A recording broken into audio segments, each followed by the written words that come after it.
여러분 인생을 살아오면서 한 번쯤은 그런 생각 해보셨을 겁니다.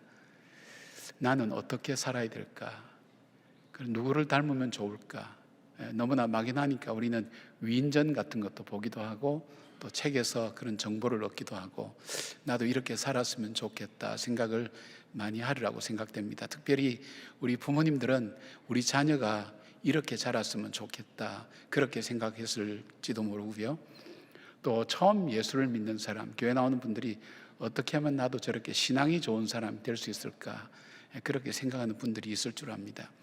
오늘 이 본문은 누가 많이 전해주고 있는 예수님의 어린 시절에 대한 이야기입니다.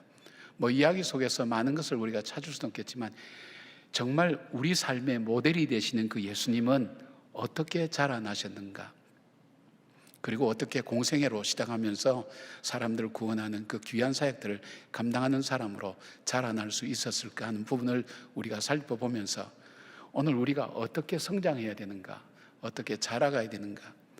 성경은 그리스도의 장성한 분량까지 자라가라고 그렇게 말씀합니다.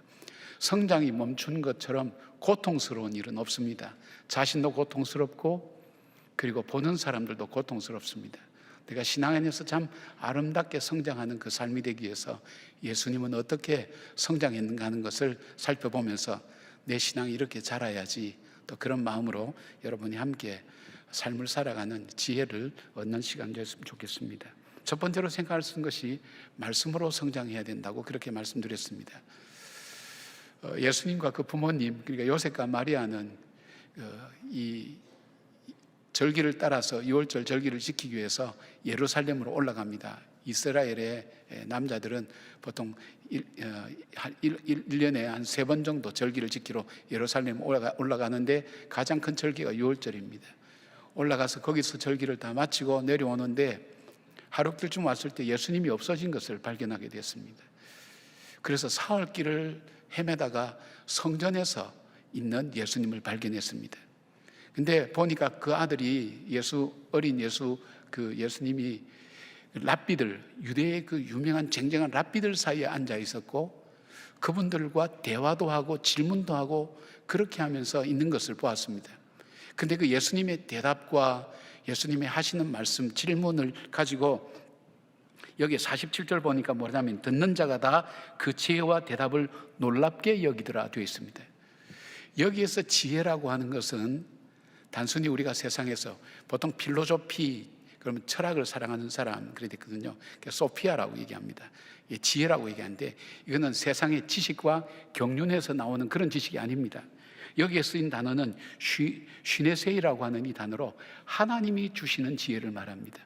하나님 주신 지혜, 그 지혜로 대답하고 그 지혜로 말하는 것에 대해서 놀랐다는 것을 이야기하고 있습니다. 어떻게 하나님의 지혜가 우리 예수님에게 가득했을까요? 여러분, 이 어머니 마리아는 자기가 천사가 나타나서 성령으로 잉태하여 이 아들을 낳는데 이 아들 이름을 예수로 하고 예수가 장차 하나님이 쓰시는 메시아라는 것을 그는 이미 알고 있었습니다. 그러니까 이 아들은 하나님께서 보내신 아들이야, 하나님의 일을 위해서 보낸 아들이야, 그 확신을 가지고 이 아들에게 가르친 것이 바로 하나님 말씀으로 예수님을 가르치고 예수님을 교육하고 함께한 것을 보게 됩니다. 그렇지 않고는 어떻게 12살 된 사람이 이렇게 할 수 있을까 생각해 볼 수 있죠. 하나님의 지혜가 필요하다는 것을 알았습니다. 우리도 인생을 살아갈 때 여러분, 우리가 세상의 지식과 경륜과 여러 가지로 우리 지혜도 필요하지만 여러분, 그러면 세상에 지식 많은 사람이 잘 살아야 되겠네요? 아니잖아요. 또 세상에 돈이 많으면 잘 살아야 되잖아요. 그것도 아니잖아요. 경험이 많아야 잘 사는 것도 아니잖아요. 우리에게는 인생의 문제를 풀어갈 때에 하나님의 지혜가 필요합니다.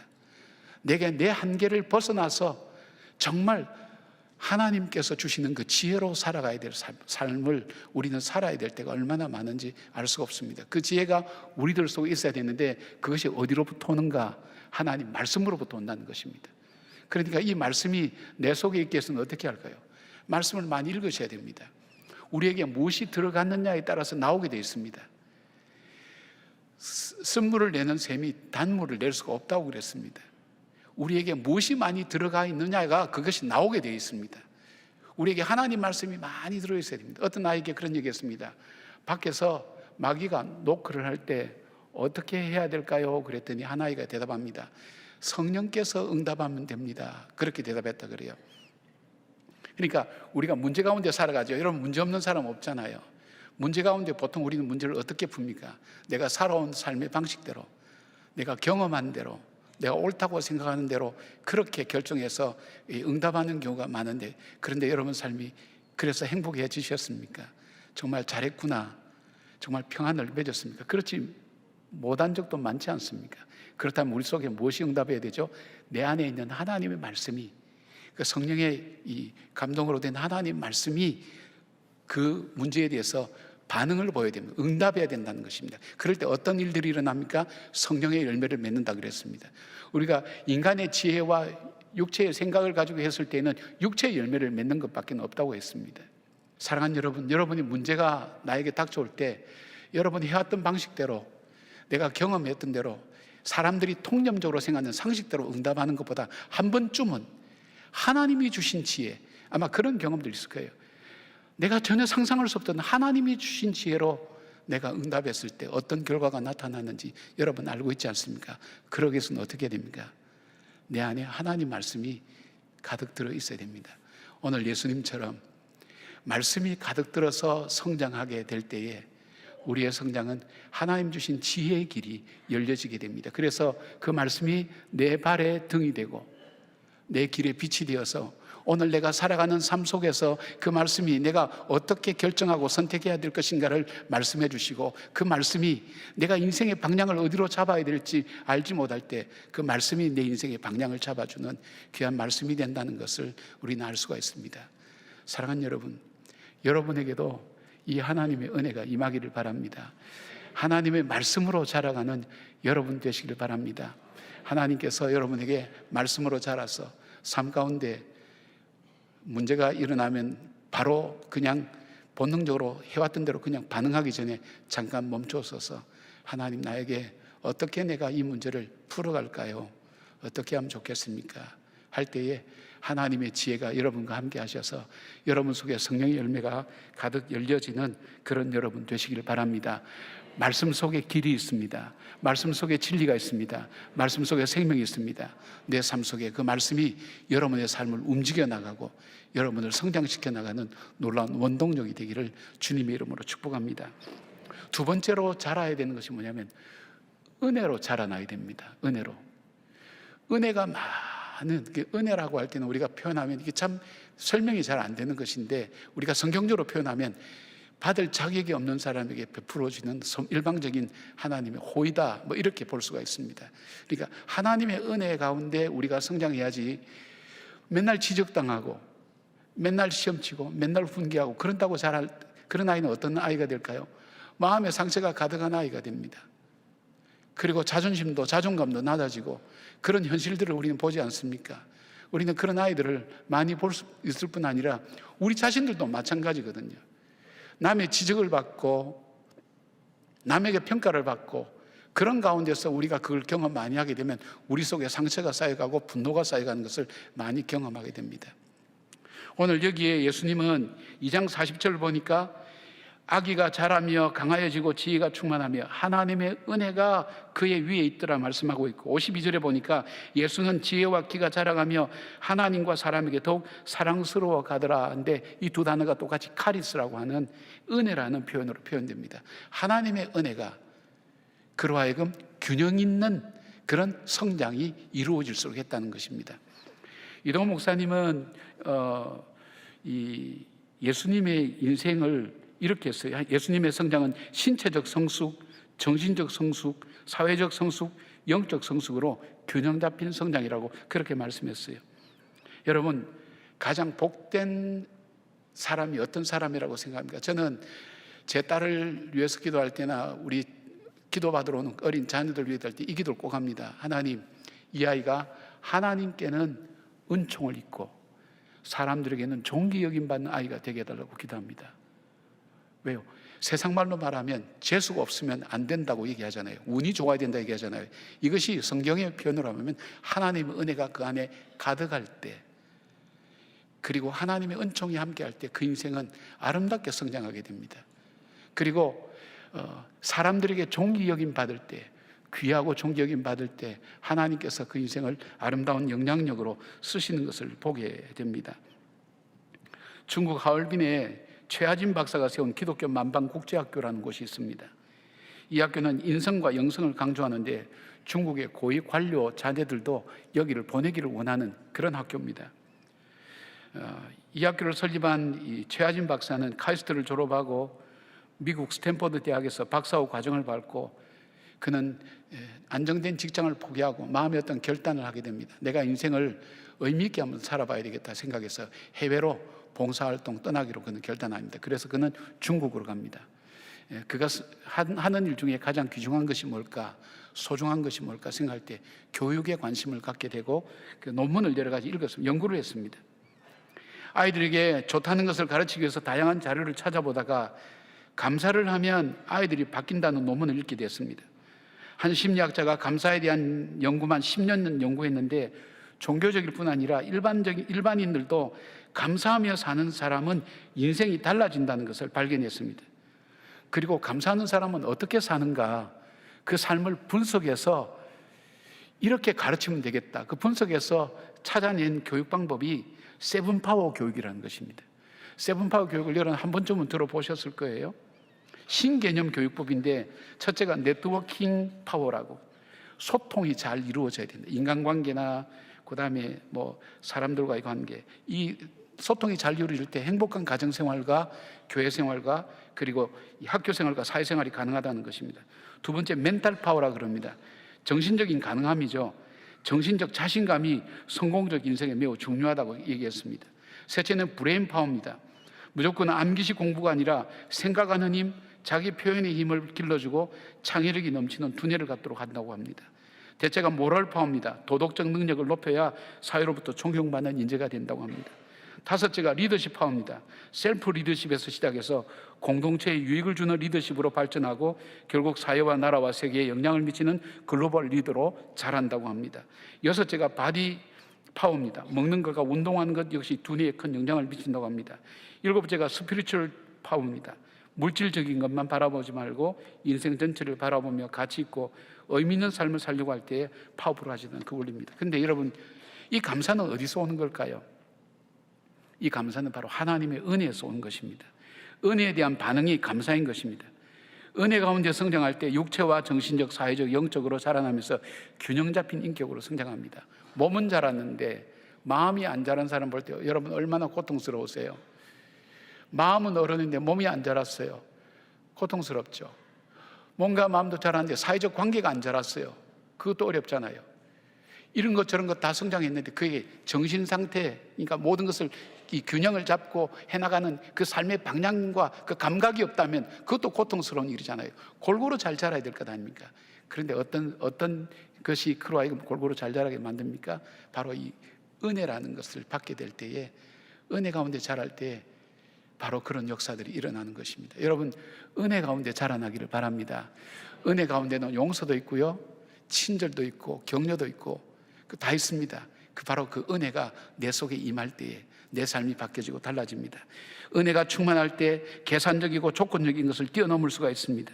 은혜가 충만할 때 자기 중심에서 다른 사람을 헤아릴 줄 압니다. 은혜가 충만할 때 물질 중심에서 영적인 것을 귀하게 여깁니다. 은혜가 충만할 때 자기의가 아니라 겸손과 진실함으로 살게 됩니다. 여러분, 이 은혜에 대한 충만함을 받게 될 때 내 성품이 바뀌어요. 내 습관이 바뀌어요. 나의 살아가는 삶의 모습이 바뀌게 됐어요. 은혜를 많이 받은 사람은 달라요.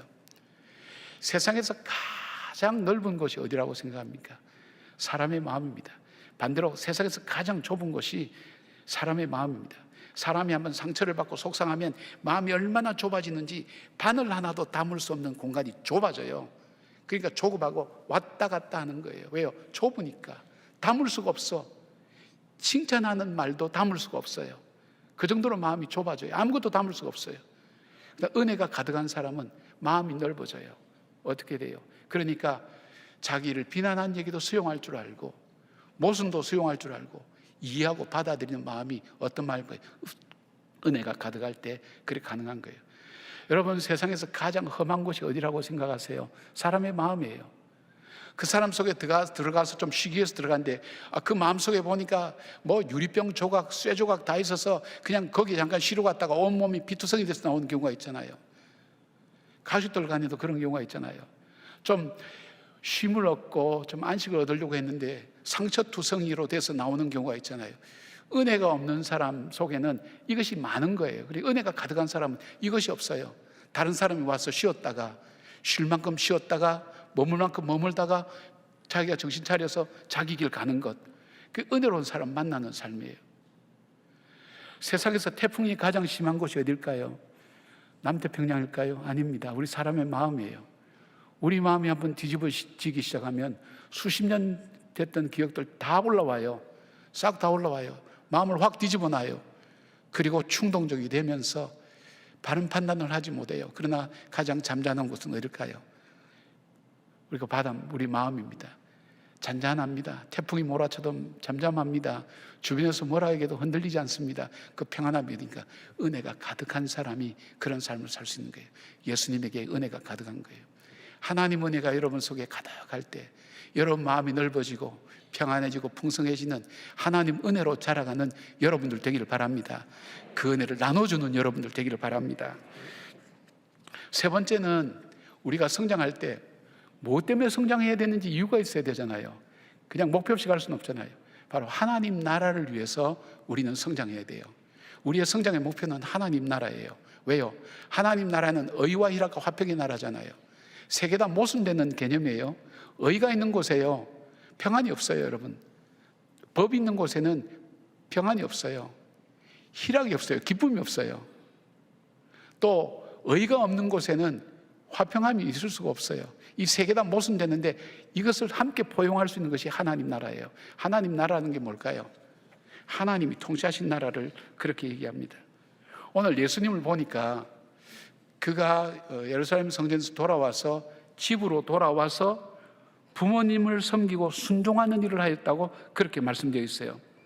좀 이게 헬라어가 위포다소메노스 아우토이스.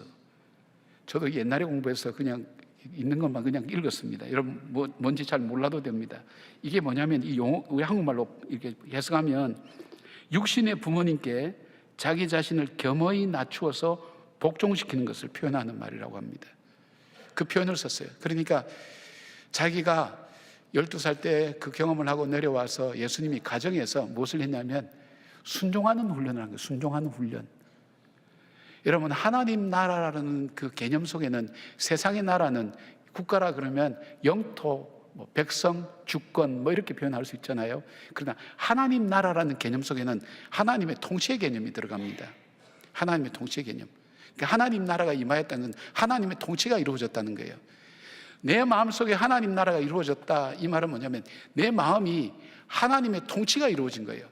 내 뜻이 아니라, 내 환경이 아니라 하나님께서 내 마음의 주인이 되셔서 하나님 기뻐하시는 대로 내 인생이 쓰여지기를 원한다는 거예요. 그게 하나님 나라가 내 마음속에 이루어진 거예요. 하나님 나라가 가정에서 이루어져야 됩니다. 여러분, 내가 통치하는 나라는 무서운 나라예요. 내가 통치한 나라는 이기적인 나라예요. 내가 통치한 나라는 자기중심적인 나라예요. 여기에는 성장도 없고 발전도 없고 변화도 없어요. 좋은 의미에서 없어요. 그러나 하나님이 통치하시는 하나님 나라, 바로 하나님 내 마음을 다스려 주실 때 내 마음이 평안할 수 있습니다. 내 마음이 바른 길로 갈 수 있습니다. 내가 다른 사람과 화목하게 살 수 있습니다. 하나님이 내 마음을 다스려 주십시오. 바로 그 삶을 위해서 주님께서 했던 훈련은 바로 순종이었습니다. 주님은 공생애를 살면서도 종종 이런 말씀하십니다. 요한복음 4장 34절 보니까 예수께서 이르시되 나의 양식은 나를 보내신 이의 뜻을 행하며 그의 일을 온전히 이루는 이것이니라. 요한복음 17장 4절에 아버지께서 내게 하라고 주신 것을 내가 이루어 아버지를 이 세상에서 영화롭게 하여 싸우니, 그렇게 되었습니다. 주님 마침내 자신을 십자가에 달려서 우리를 구원하시게 되었습니다. 죽기까지 순종하셨습니다. 바울은 빌립보서 2장 8절에 이렇게 말씀합니다. 사람의 모양으로 나타나서 자기를 낮추시고 죽기까지 복종하셨으니 십자가에 죽으심이라. 예수님의 생애는 철저하게 하나님 말씀에 순종하는 그런 삶이었습니다. 순종하는 삶의 훈련을 어디서 했나요? 가정에서 했어요. 몇 년 동안? 18년 동안. 여러분, 이스라엘 백성이 광야 40년 동안 하나님께서 광야길을 걷게 했잖아요. 바로 가나안 땅 못 들어가게 했잖아요. 하나님께서 이 광야에 매일매일 먹을 거 주시고 성막에 구름이 떠야 움직이고 구름이 한테 못 움직이는 거주 이전의 자유를 제한하시고 매일매일 얻어먹게 만들면서 40년간 그들로 하여금 그 고통과 어려움 속에 광야길을 걷게 하면서 하나님 시키는 훈련이 있어요. 그 훈련의 목적이 뭐냐? 이들이 광야 40년을 지나고 난 다음 신명기에 광야를 돌아보면서 모세가 했던 얘기가 있어요. 바로 이 신명기 8장 2절에 나오는 거예요. 내 하나님 여호와께서 이 40년 동안에 내게 광야길을 걷게 하신 것을 기억하라. 이는 너를 낮추시며 너를 시험하사 내 마음이 어떠한지 그 명령을 지키는지 지키지 않는지 알려 하심이라. 하나님 명령에 순종하는지 않는지 그거 훈련시키려고 하나님께서 그 고난과 시련을 주시면서 이스라엘 백성을 훈련시킨 다음에 가나안 땅에 들어갔어요. 왜요? 그들은 사명을 가지고 있기 때문에. 어떤 사명입니까? 하나님의 축복의 통로가 되는 사명을 갖고 있어요. 저와 여러분은 주님께로부터 사명을 받았어요. 나를 통해서 하나님의 축복이 흘러갈 수 있도록 해야 되는 거예요. 그러기 위해서는 어떻게 할까요? 내 고집, 내 주장, 내 생각, 내 판단, 내가 살았던 삶의 방식 가지고는 그렇게 될 수가 없어요. 여러분 속에 지금 다툼과 분열과 나눔과 시기와 질투와 음란과 더러운 것이 있다면 여러분 속에 육체의 열매를 맺은 거예요. 그 마음은 어디서부터 나온 거예요? 죄된 나에게로부터 나온 거예요. 내가 하나님의 말씀 앞에 복종하지 않는 거예요. 순종하지 않는 거예요. 세상은 세상의 흐름 앞에, 네 이익 앞에, 너의 이익 앞에, 너의 생각 앞에, 너의 사고 앞에 철저하게 그렇게 살아라. 그래야 세상이 너를 알아준다고 얘기하지만 하나님 말씀은 그거 아니에요. 그래서 영성 훈련 중에 가장 힘든 훈련이 순종하는 훈련이에요. 순종의 훈련, 예수님 바로 가정에서부터 시작했습니다. 어떤 사람이 이 미국의 사회학자가 얘기했는데 가로등 밑에서 뭔가를 찾고 있었어요. 지나가던 사람이 물어봅니다. 아니, 뭘 찾고 있습니까? 제가 차에서 내리다가 열쇠를 잃어버렸는데, 집안 열쇠를 잃어버렸는데 그걸 찾고 있습니다. 아, 그렇습니까? 어디에서 잃어버리셨습니까? 내가 저기에서 잃어버렸는데 저기는 너무 캄캄해서 찾을 수가 없어요. 그래서 이 밝은 데 와서 찾고 있습니다. 참 의미 있는 얘기죠. 재미있는 얘기죠. 여러분, 내 문제의 해결을 내가 생각하기에 있는 곳이라고 생각하는 곳에 있지 않다는 거예요. 잃어버린 데서 찾아야 돼요. 거기서 찾아야 되는 거예요. 여러분, 예수님의 부모님들 한번 보세요. 자, 하루쯤 내려갔을 때 아이가 없어진 걸 발견하고 근데 3일 뒤에 만나서 그럼 이틀을 어디서 방황했단 말입니까? 여러분, 자녀 혹시 잃어보신 경험 있어요? 느긋하게 천천히 지발로 걸어 들어오겠지. 그랬습니까? 새파랗게 부모들 질립니다. 정말 동네방네 갈만한데 다 찾습니다. 그런데 어디서 발견됐어요? 성전에서 발견됐어요. 예수님께서 뭐라 그랬어요? 내가 아버지 집에 있어야 될 줄 몰랐습니까? 물어보는데 부모가 무슨 말인지 못 알아들었다 그랬어요. 잃어버린 데서 찾아야 되는 거예요. 여러분, 우리는 삶을 살면서 문제에 많이 봉착할 때가 있습니다. 내가 풀 수 없는 문제, 해결할 수 없는 문제. 근데 이것을 어디서 찾아야 되느냐? 잃어버린 곳 어딜까요? 세상 만물을 주관하시고 내 삶의 생사복을 주관하시는 그 하나님에게서 찾아야 됩니다. 말씀에서 찾아야 됩니다. 거기서 찾아야 됩니다. 어떤 문제든지 상관없습니다. 거기에서 발견할 수가 있는 겁니다. 사랑하는 여러분, 하나님 나라를 위하여 성장해 가야 됩니다. 그래야 여러분들이 사명자로서 살아갈 수가 있습니다. 예수님의 성장처럼, 예수님처럼 자라기 위해서는 어떻게 해요? 말씀으로 자라야 됩니다. 말씀을 많이 들으시고 말씀을 보시고 말씀을 고백하시고. 큐티 지금 중급반 열심히 한다 그러는데 열심히 한다고 우리 목사님이 그냥 한 분 한 분도 얼마나 귀하게 여긴지 모르겠어요.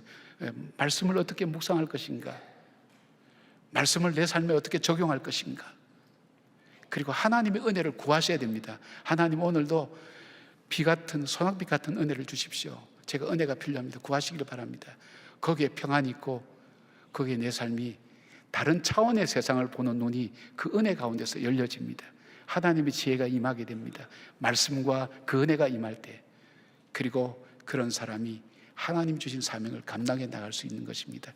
바로 여러분이 한 분이 아니라 여러분을 통해서 하나님은 세상을 변화시키고 여러분 가정을 변화시키고 교회를 변화시키고 이 나라의 역사를 바꾸시기를 원하시는 그 사명을 저와 여러분이 가지고 있다는 그 확신과 믿음을 가지고 여러분 예수님처럼 그렇게 성장해가는 저와 여러분의 삶이 되기를 주님의 이름으로 축복합니다.